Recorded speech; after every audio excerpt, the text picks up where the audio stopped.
So on today's video, it's going to be kind of a talking point video. If you agree with me or disagree, let me know in the comment section below. But this is going to be on pretty much on why I think the Xbox Series can be found on store shelves, and why if you can't find the Xbox Series X and you want to get in next gen gaming, then maybe the Series S is for you.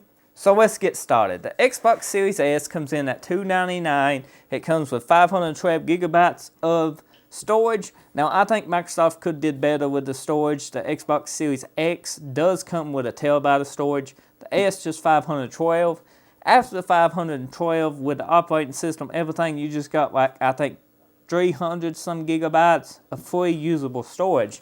Now that's not much storage, especially on the next gen console, because you know you got Call of Duty games and Warzone games, and they over 200 gig. I know on next gen they are a little bit smaller because they got a little bit more compression technology on the downloads, but still 300 gigabytes today's day and age is no storage. Let's just be honest with it. Microsoft could have did better with the little S, but I know they're trying to keep the $299 price point, you know, affordable. And if they went higher with storage, it'd probably been about $399, $350, and then what's the point of the console?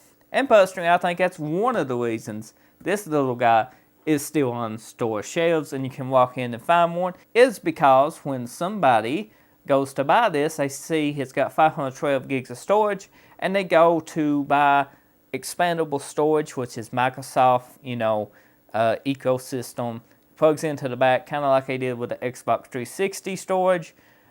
It's pretty well $200 more or more, depending on the size you get. And that adds the cost after $299, $200 more of a Series X. That just don't make no sense, does it?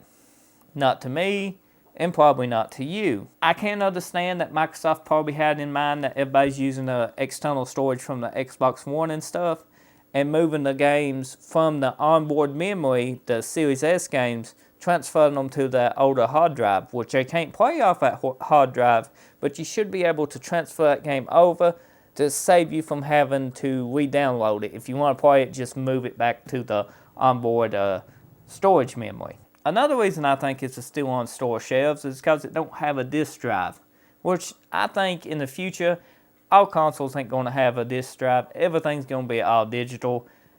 That's just the future. PCs is done moved that way. Consoles is basically catching up to PCs now, and they be all digital soon too. Let's just be truthful with each other. This is probably the last generation of the disk drive with consoles that we're going to see. And the reason I think basically this ain't got a disk drive is hurting, you know, its demand, is because a lot of people's got Xbox 360 games, Xbox One games that's backward compatible, that's on disk. You know, you can put it in a Series X and it will play. This not having that disk drive or that backwards compatibility, that big disk library that somebody has, you know, the game collectors and all this, they're not able to play, or if they want to upgrade, they're not able to play that game with this system if they upgrade to it. If they upgrade to the Series X, then they probably most likely be able to play most of the games from the older library. With the Series S being disc-free gaming, it's not going to happen. It just ain't going to happen because there ain't no disc drive. You might can buy an accessory to make this into a disc version.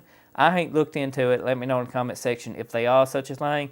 And if you did, then what's the cost after you add more storage to it in a disc drive? But availability is a big factor. This can do next gen gaming. It's available. You can walk into a store and buy it for $299. Now this little thing was designed for Game Pass. Let's just be honest about it. It's an all digital console. It's to bring people into the digital age at a very low cost. With Microsoft's Game Pass, access to hundreds of games, and it's a great deal.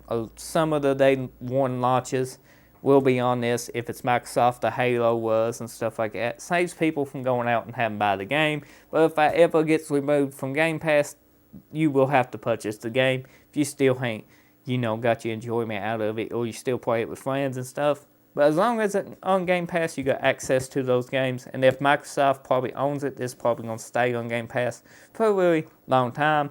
The third-party games probably ain't. But let's dig into it, take a closer look at the console. This is the Series S. It's a very small little console. It's very portable. I mean, you could throw this in your backpack and pack it around with you. But as I said before, no disk drive. I think that's one of the reasons it's easy, to find in stores, because it ain't got that back catalog availability to it. The storage expansion for the Microsoft HDMI out, and the internet connection. Now, this is wireless too, so it's expected with anything new this day and age. The controller is very beautiful. It's next gen controller, and it feels extremely good. And it feels just like the Series X controller, side by side. There's no difference. You are getting the same pretty well experience as if you had the X. And if you upgrade later on to the Series X, this controller will work on it. So at the end of the day, I think the Series S is a great console if you're looking to get in next gen and can't find a Series X and upgrade later. If you're just now getting into gaming, or if you're looking for something to take on trips and stuff with you that don't take up a lot of space, this is a great console for that, especially if you got a digital library. If you pre-install your games on this, and if you just play Warzone on it and you want to take it places, because Call of Duty Warzone is a big game, let's be honest. Everybody plays it, most everybody plays it, but it's a buggy game though. But I just want to do this talking video. If you're new, get subscribed. If you're a returning subscriber, thank you for watching and learning more of my videos, I appreciate it. And I have a comparison video hopefully coming up soon. Series S versus Series X. Maybe Series S versus PS5, Series X versus PS5. Let me know if you want to see that. See you next time.